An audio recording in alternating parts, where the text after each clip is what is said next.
Assalamualaikum warahmatullahi wabarakatuh. Perkenalkan, nama saya Kevin Valeri dengan NPM 18510310114. Saya dari kelompok 2 yang bertugas sebagai pengedit video serta moderator. Di kelompok 2 ini beranggotakan Rizky Nanda Saputra yang akan menjelaskan konsep anggaran sektor publik. Selanjutnya ada Cornelius Tegar yang akan menjelaskan jenis-jenis anggaran sektor publik. Selanjutnya ada Nana Kandrean yang akan menjelaskan sejarah penyusunan anggaran sektor publik. Dan ada Lerinza Putri yang akan menjelaskan penyusunan anggaran sektor publik. Serta ada Abdul Hamid yang akan menyimpulkan dari isi presentasi dari kelompok kami. Baik, selanjutnya akan saya serahkan kepada Rizky Nanda Saputra yang akan menjelaskan konsep anggaran sektor publik. Kepada Rizky Nanda Saputra, dipersilahkan. Baik, Assalamualaikum warahmatullahi wabarakatuh. Nama saya Rizky Nanda Saputra. NPM saya 1811031050. Nah, di sini saya akan menjelaskan mengenai anggaran, konsep dasar anggaran, pentingnya anggaran sektor publik, fungsi anggaran sektor publik. Nah, yang pertama, apa sih itu anggaran? Nah, jadi pengertian dari anggaran adalah sebagai salah satu perencanaan dalam perusahaan atau organisasi yang disusun secara terpadu dan dijelaskan dalam satuan unit moneter pada suatu periode atau jangka waktu yang sudah ditentukan. Nah, anggaran sering juga disebut sebagai rencana keuangan karena anggaran yang disusun dinyatakan dalam bentuk unit moneter. Anggaran dalam perusahaan adalah proses perencanaan dan pengendalian sebagai upaya mengestimasi keuangan perusahaan. Suatu bisnis dalam perusahaan wajib memiliki perencanaan anggaran sebagai suatu pemantau laju pertumbuhan ekonomi internal perusahaan. Nah, selanjutnya adalah konsep anggaran sektor publik. Anggaran merupakan pernyataan mengenai sistematis kinerja yang hendak dicapai selama periode tertentu yang dinyatakan dalam ukuran finansial, sedangkan penganggaran adalah proses atau metode untuk menyiapkan anggaran. Jadi berbeda.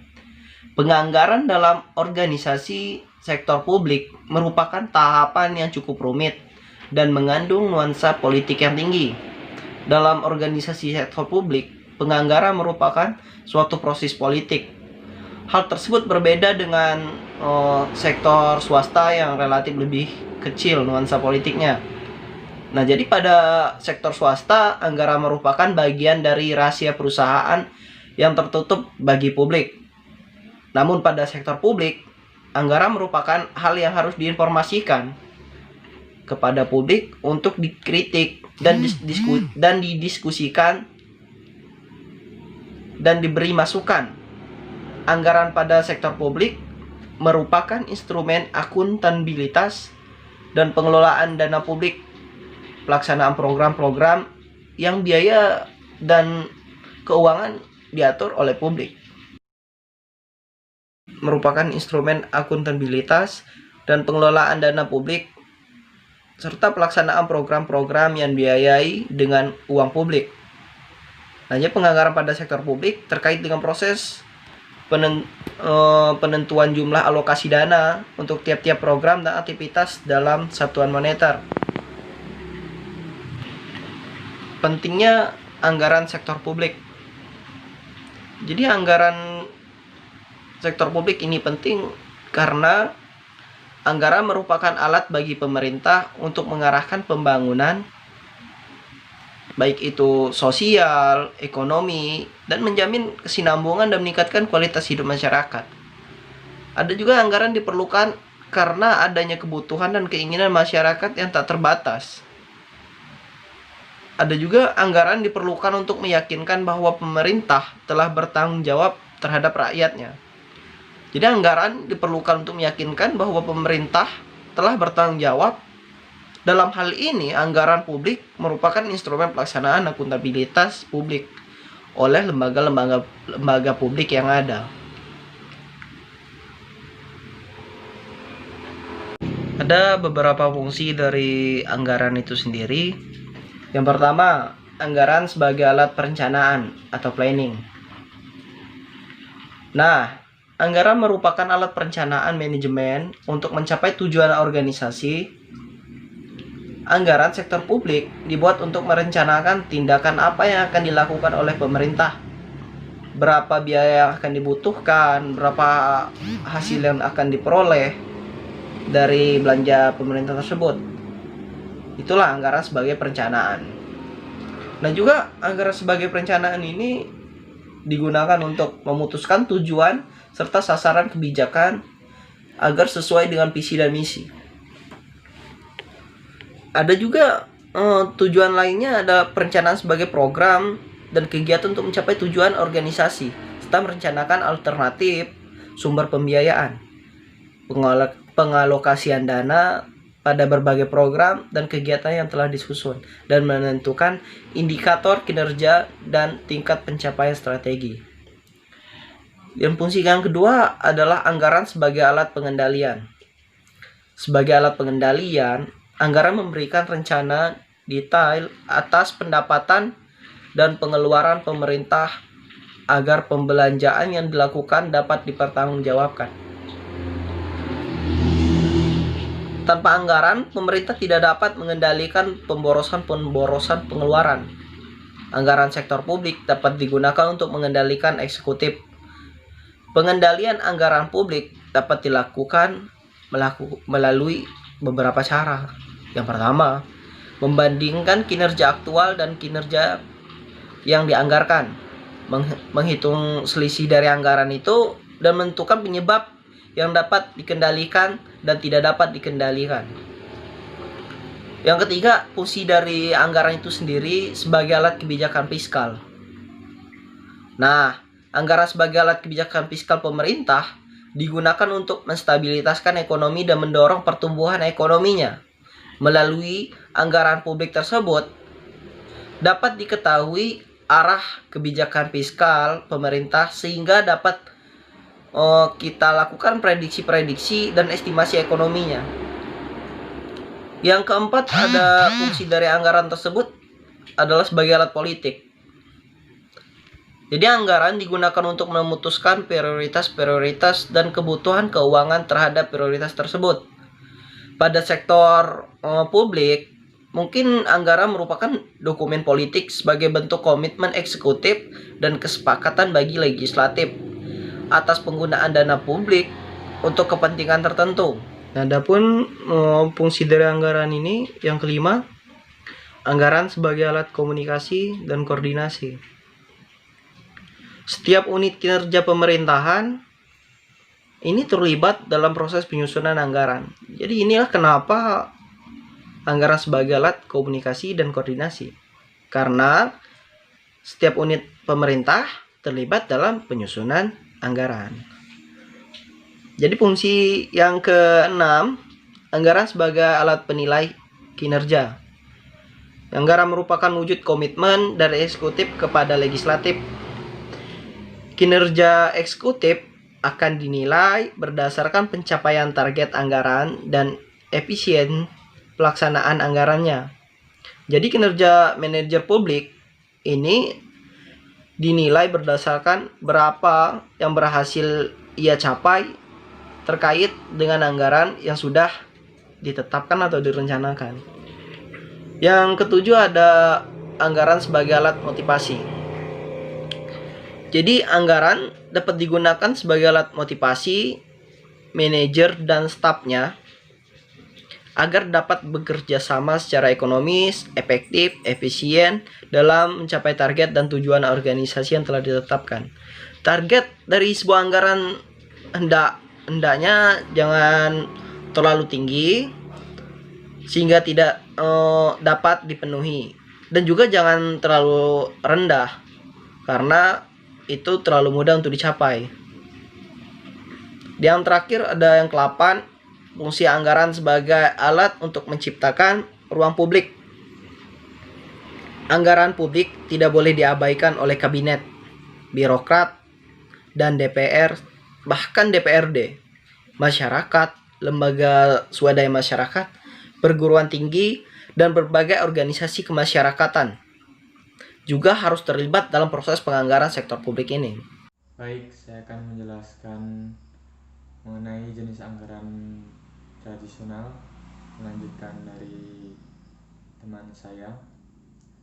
Secara umum, jenis anggaran publik terbagi menjadi dua. Yang pertama yaitu anggaran tradisional, dan yang kedua adalah anggaran dengan pendekatan NPM atau New Public Management. Anggaran tradisional merupakan anggaran yang paling banyak digunakan di negara berkembang saat ini. Dalam anggaran tradisional ini terdapat dua ciri utama. Yang pertama yaitu cara penyusunan anggaran yang berdasarkan pendekatan inkrementalis. Pendekatan dengan cara inkrementalis ini artinya anggaran tersebut hanya menambah atau mengurangi jumlah rupiah pada item-item anggaran yang sudah ada sebelumnya dengan menggunakan data tahun sebelumnya sebagai dasar untuk menyusun besarnya penambahan atau pengurangan tanpa dilakukan kajian yang mendalam. Pendekatan semacam ini tidak hanya belum menjamin terpenuhinya kebutuhan real, namun juga dapat mengakibatkan kesalahan yang terus berlanjut. Hal ini disebabkan karena kita tidak pernah tahu apakah pengeluaran periode sebelumnya yang dijanjikan sebagai tahun dasar penyusunan anggaran tahun ini telah didasarkan atas kebutuhan yang wajar. Kemudian, ciri utama yang kedua adalah struktur dan susunan anggaran yang bersifat line item. Struktur anggaran tradisional yang bersifat line item didasarkan atas dasar sifat atau nature dari penerimaan dan pengeluaran. Metode line item budget tidak memungkinkan untuk menghilangkan item-item penerimaan atau pengeluaran yang telah ada dalam struktur anggaran. Walaupun sebenarnya secara real, item tertentu sudah tidak relevan lagi untuk digunakan pada periode sekarang. Karena sifatnya yang demikian, penggunaan anggaran tradisional tidak memungkinkan untuk dilakukan penilaian kinerja secara akurat, karena satu-satunya tolak ukur yang dapat digunakan adalah semata-mata pada ketaatan dan menggunakan dana yang diusulkan. Kemudian ciri-ciri yang lain yang melekat pada anggaran tradisional yaitu cenderung sentralis, bersifat spesifikasi tahunan, dan menggunakan prinsip anggaran bruto. Kemudian jenis anggaran sektor publik yang kedua yaitu anggaran publik dengan pendekatan NPM atau New Public Management. Merupakan jenis anggaran yang dimulai sejak pertengahan tahun 1980-an, di mana saat itu telah terjadi perubahan manajemen sektor publik yang cukup drastis dari sistem manajemen tradisional yang terkesan kaku, birokratis, dan hierarkis menjadi model yang manajemen sektor publik yang fleksibel dan lebih mengakomodasi pasar. Perubahan tersebut telah merubah peran pemerintah terutama dalam hal hubungan antara pemerintah dengan masyarakat.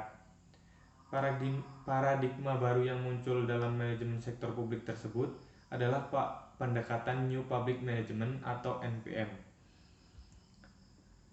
Nah, dalam pendekatan NPM ini terdapat 3 jenis anggaran. Yang pertama yaitu pendekatan kinerja atau Performance Budgeting atau PB. Yang kedua Zero Based Budgeting atau ZBB. Kemudian yang ketiga Planning, Programming, dan Budgeting System. Yang pertama yaitu pendekatan kinerja atau Performa Budgeting atau PB. Anggaran dengan pendekatan kinerja atau PB ini sangat menekankan pada konsep value for money dan pengawasan atau kinerja output. Pendekatan ini juga mengutamakan mekanisme penentuan dan pembuatan prioritas tujuan serta pendekatan yang sistematik dan rasional dalam proses pengambilan keputusan. Untuk mengimplementasikan hal-hal tersebut, anggaran kinerja dilengkapi dengan teknik penganggaran analitis. Anggaran kinerja didasarkan pada tujuan dan sasaran kinerja. Oleh karena itu, anggaran dapat digunakan sebagai alat untuk mencapai tujuan. Penilaian kinerja didasarkan pada pelaksanaan value for money dan efektivitas anggaran. Kemudian yang kedua, Zero Budget Budgeting atau ZBB. Konsep Zero Based Budgeting dimaksud untuk mengatasi kelemahan yang ada pada sistem anggaran tradisional. Penyusunan anggaran dengan menggunakan konsep zero-based budgeting dapat menghilangkan incrementalist dan line item karena anggaran diasumsikan mulai dari nol atau zero base. Konsep zero-based budgeting ini tidak berpatokan pada anggaran tahun lalu untuk menyusun anggaran tahun ini, namun penentuan anggaran didasarkan pada kebutuhan saat ini. Item anggaran yang sudah tidak relevan dan tidak mendukung pencapaian tujuan organisasi dapat hilang dari struktur anggaran, atau mungkin juga muncul item baru. Kemudian yang tiga adalah PPBS atau Planning, Programming, dan End Budgeting System atau PPBS merupakan teknik penganggaran yang didasarkan pada teori sistem yang berorientasi pada output dan tujuan dengan penekanan utamanya adalah alokasi sumber daya berdasarkan analisis ekonomi. Sistem anggaran atau PPBS tidak mendasarkan pada struktur organisasi tradisional dari divisi-divisi, namun berdasarkan program, yaitu pengelompokan aktivitas untuk mencapai tujuan tertentu. PPBS atau Planning, Programming, and Budgeting System adalah salah satu model penganggaran yang ditujukan untuk membantu manajemen pemerintah dalam membuat keputusan alokasi sumber daya. Demikian penjelasan dari saya. Saya akhiri. Sekian dan terima kasih. Assalamualaikum warahmatullahi wabarakatuh. Di sini saya akan melanjutkan penjelasan dari Saudara Tegar. Di sini saya akan menjelaskan mengenai sejarah dan perkembangan penganggaran sektor publik. Sistem anggaran sektor publik dalam perkembangannya telah menjadi instrumen kebijakan yang multifungsi, digunakan sebagai alat untuk mencapai tujuan organisasi. Hal tersebut terutama tercermin pada komposisi dan besarnya anggaran secara langsung yang akan merefleksikan arah dan tujuan pelayanan masyarakat yang akan diharapkan. Anggaran sebagai alat perencanaan kegiatan publik yang dinyatakan dalam satuan moneter sekaligus dapat digunakan sebagai alat pengendalian. Agar fungsi perencanaan dan pengawasan dapat berjalan dengan baik, maka sistem anggaran serta pencatatan atas penerimaan dan pengeluaran harus dilakukan secara cermat dan sistematis. Sebagai sebuah sistem, perencanaan anggaran sektor publik telah mengalami banyak sekali perkembangan.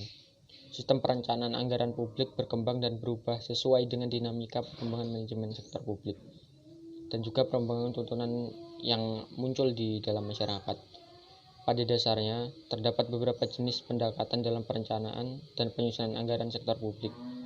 Secara garis besar, terdapat dua pendekatan utama yang memiliki perbedaan mendasar. Keduanya antara lain, yang pertama itu anggaran tradisional atau anggaran konvensional. Lalu yang kedua, pendekatan baru yang sering dikenal dengan pendekatan New Public Management. Next. Penganggaran di era pra-reformasi.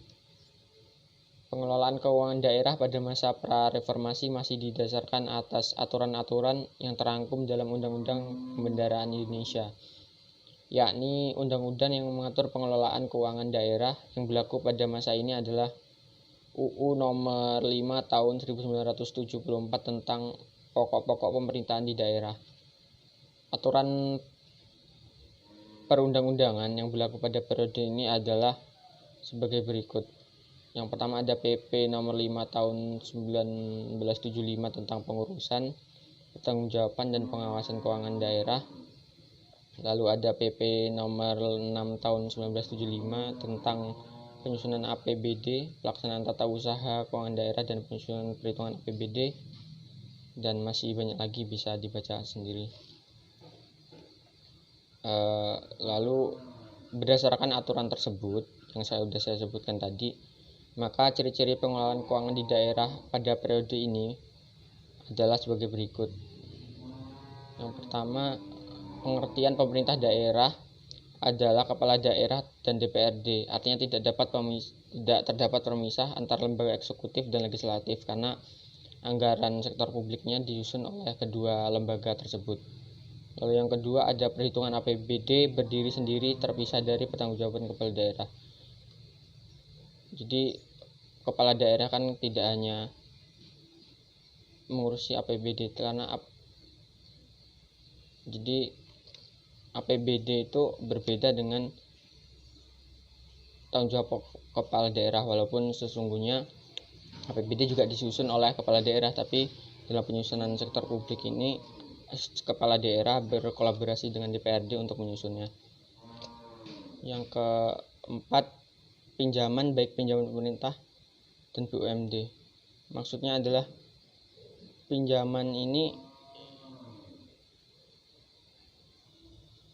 baik saya ulangi, yang ketiga adalah bentuk laporan APBD. Jadi bentuk laporan APBD ini terdiri atas perhitungan APBD, nota perhitungan, dan perhitungan kas dan pencocokan antara sisa kas dan sisa perhitungan yang dilengkapi dengan lampiran ringkasan perhitungan pendapatan dan pengeluaran. Lalu pinjaman, yang keempat adalah pinjaman, baik pinjaman pemerintah maupun daerah, itu dihitung sebagai pemasukan pemerintah daerah. Yang kelima, unsur-unsur yang terlibat dalam penyusunan APBD. Dalam penyusunan APBD seperti yang saya jelaskan tadi, bahwa penyusunan APBD ini dilakukan oleh kepala daerah dan juga DPRD. Berikutnya, penganggaran di era pasca reformasi. Era pasca reformasi ini terjadi pada periode 1999 sampai 1994. Periode ini merupakan masa reformasi ditandai dengan jatuhnya rezim yang berkuasa selama 32 tahun, yaitu rezim Orde Baru. Reformasi sistem pemerintahan ini terjadi dengan adanya perubahan dari pemerintahan yang sentralistik menjadi desentralistik. Jadi sebelumnya kayak anggaran sektor publik itu terpusat, jadi sekarang desentralisasi itu kayak dibagi-bagi ke pemerintah daerah. Itu ciri utamanya. Next, pada periode pasca reformasi ini pemerintah telah mengeluarkan aturan pelaksanaan pendukung otonomi pengelolaan keuangan lainnya, kayak seperti PP nomor 104 tahun 2000 tentang perimbangan, lalu ada PP nomor 105 tahun 2000 tentang pengelolaan dan pertanggungjawaban keuangan daerah, lalu ada PP nomor 107 tahun 2000 tentang pinjaman daerah, nah dan lain-lain, bisa dibaca sendiri. Jadi intinya pada periode pasca reformasi ini kayak awal mula pengelolaan anggaran sektor publik ini bisa dikelola oleh daerah masing-masing, tidak sentralisasi kayak sebelumnya. Next, jadi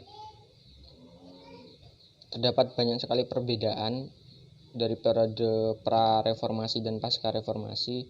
Jadi berdasarkan peraturan perundang-undangan yang telah saya bacakan tadi, maka ada beberapa perbedaan dari periode pra-reformasi dan pasca reformasi.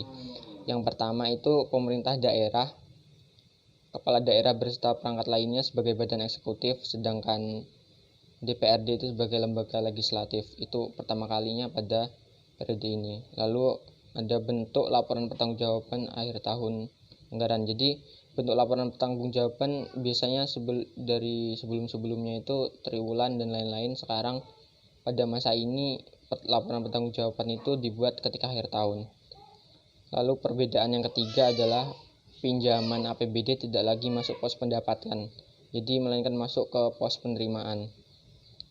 Lalu yang keempat, proses penyusunan APBD melibatkan unsur-unsur masyarakat. Jadi pada pasca reformasi ini penyusunan APBD itu juga melihat kayak usulan-usulan dari masyarakat yang diundang langsung dalam penyusunan APBD. Lalu bentuk dan susunan APBD terdiri dari 3 bagian, yaitu pendapatan, belanja, dan juga pembiayaan. Next, berikutnya ada penganggaran di era pasca reformasi lanjutan. Jadi periode ini kayak lanjutan periode pasca reformasi yang saya jelaskan sebelumnya.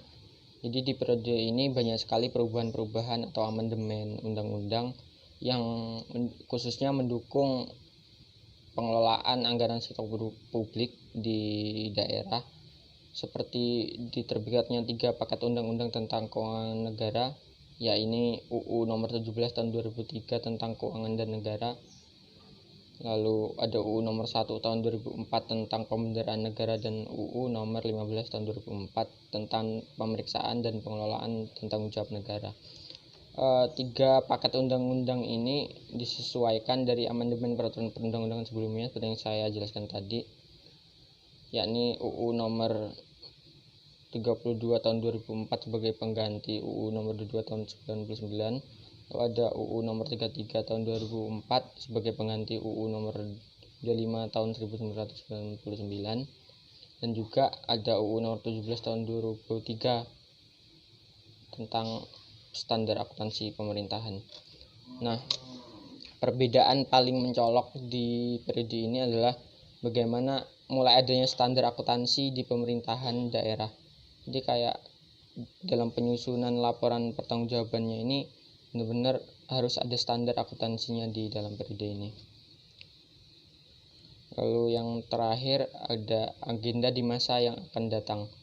Upaya peningkatan kualitas penganggaran dalam pemerintahan di Indonesia ini harus tetap dilakukan secara terus-menerus untuk mengembangkan konsep dan praktik penganggaran dalam organisasi pemerintahan, sebagaimana diamanatkan oleh UU nomor 17 tahun 2003 pasal 36 yang mempersyaratkan ditetapkannya penganggaran berbasis akrual atau pengembangan harus dilakukan karena adanya tuntutan publik dan terdapat permasalahan di dalam praktik penganggaran selama ini, sehingga diperlukan perbaikan dan penyempurnaan yang nantinya dapat meningkatkan kinerja pemerintahan.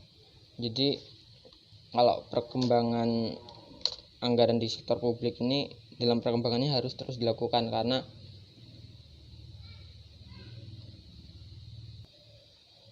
saya ulangi, jadi pengembangan pengelolaan anggaran sektor publik ini harus terus dilakukan perbaikan atau perkembangan yang lebih baik ke depannya, karena dalam perkembangannya bahwa sektor keuangan ini sangat dinamis, sangat cepat perubahannya. Jadi jika perubahan itu tidak dilakukan, maka sistem di Indonesia pun akan tertinggal. Jadi seperti halnya akuntansi juga yang selalu mengikuti perkembangan dunia keuangan dunia. Kesimpulannya adalah dari perkembangan. Jadi kesimpulan dari sejarah dan perkembangan. Jadi kesimpulan dari sejarah dan perkembangan penganggaran sektor publik ini di Indonesia tidak terlepas dari perubahan peraturan yang ada di Indonesia itu. Jadi itu saja yang dapat saya sampaikan. Kurang dan lebihnya saya maaf, saya kembalikan ke moderator. Assalamualaikum warahmatullahi wabarakatuh. Baiklah, saya akan melanjutkan pembahasan materi tentang proses penyusunan anggaran sektor publik. Proses penyusunan anggaran mempunyai 4 tujuan, yaitu yang pertama, membantu pemerintah mencapai tujuan fiskal dan meningkatkan koordinasi antar bagian dalam lingkungan pemerintahan. Yang kedua, membantu menciptakan efisiensi dan keadilan dalam menyediakan barang dan jasa publik melalui proses pemprioritasan. Yang ketiga, memungkinkan bagi pemerintah untuk memenuhi prioritas belanja.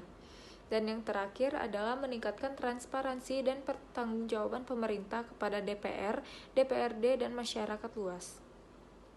Ada faktor dominan yang terdapat dalam proses penganggaran ini. Yang pertama, tujuan dan target yang hendak dicapai. Lalu yang kedua, ada ketersediaan sumber daya. Yang ketiga, waktu yang dibutuhkan untuk mencapai tujuan dan target. Dan yang terakhir, faktor lain yang mempengaruhi anggaran, seperti munculnya peraturan pemerintah yang baru, fluktuasi pasar, perubahan sosial dan politik, bencana alam, dan sebagainya. Baiklah, selanjutnya adalah siklus anggaran. Yang pertama ada tahap persiapan anggaran atau preparation. Pada tahap ini dilakukan taksiran pengeluaran atas dasar taksiran pendapatan yang tersedia. Yang perlu diperhatikan adalah sebelum menyetujui taksiran pengeluarannya terlebih dahulu kita harus dilakukan taksiran pendapatan secara lebih akurat.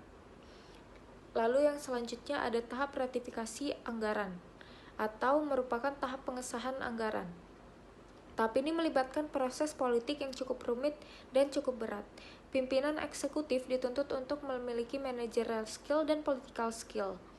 Karena pimpinan eksekutif harus mempunyai kemampuan untuk memberikan argumen yang rasional atas segala pertanyaan dan bantahan yang dilakukan oleh legislatif. Lalu selanjutnya ada tahap pelaksanaan anggaran. Dalam tahap pelaksanaan anggaran, hal yang terpenting yang harus diperhatikan oleh manajer keuangan publik adalah sistem akuntansi, sistem informasi akuntansi, dan juga sistem pengendalian manajemennya. Lalu selanjutnya ada tahap laporan dan tahap evaluasi. Pada tahap evaluasi adalah tahap akhir dalam siklus penganggaran. Pada tahap ini, anggaran dipertanggungjawabkan dalam bentuk laporan dan dievaluasi pelaksanaannya. Baiklah, sekian pembahasan materi yang saya sampaikan. Terima kasih. Jadi, yang dapat kita simpulkan, yang pertama ada anggaran, merupakan pernyataan estimasi kerja dalam periode tertentu yang diukur dalam ukuran finansial. Adapun fungsi anggaran di sektor publik ada 8. Yang pertama sebagai alat perencanaan, yang kedua alat pengendalian, yang ketiga alat kebijakan fiskal, yang keempat alat politik, yang kelima alat koordinasi dan komunikasi, yang keenam alat penilaian kerja, yang ketujuh alat motivasi, yang kedelapan alat menciptakan ruang publik. Lalu ada jenis-jenis anggaran publik. Anggaran publik di sini, jenis-jenis anggaran publik ini terbagi menjadi 2. Yang pertama ada anggaran tradisional dan anggaran dengan pendekatan NPM atau New Public Management. Adapun anggaran tradisional mempunyai ciri utama dan ciri melekat. Yang pertama ciri utama. Ciri utama dari anggaran tradisional ini, penyusunan anggaran berdasarkan pendekatan inkrementalis dan struktur susunan anggaran bersifat line item. Lalu ada ciri melekatnya. Yang pertama cenderung sentralitis, yang kedua bersifat spesifikasi, yang ketiga ada tahunan, yang keempat menggunakan prinsip anggaran bruto. Yang kedua, anggaran dengan pendekatan NPM mempunyai 3 anggaran. Yang satu performance budgeting, yang kedua zero based budgeting, yang ketiga planning, program, dan budgeting system. Anggaran di era pasca reformasi dari periode 2004 sampai sekarang. Dan yang terakhir proses penyusunan anggaran. Yang pertama ada tahap persiapan, tahap ratifikasi, yang keempat ada yang ketiga ada tahap implementasi, yang keempat ada tahap laporan, yang kelima ada tahap evaluasi.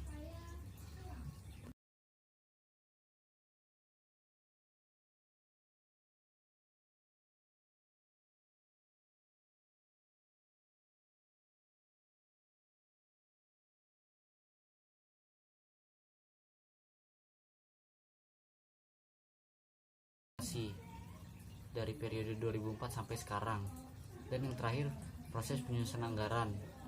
Yang pertama ada tahap persiapan, tahap ratifikasi, yang keempat ada yang ketiga ada tahap implementasi, yang keempat ada tahap laporan, yang kelima ada tahap evaluasi.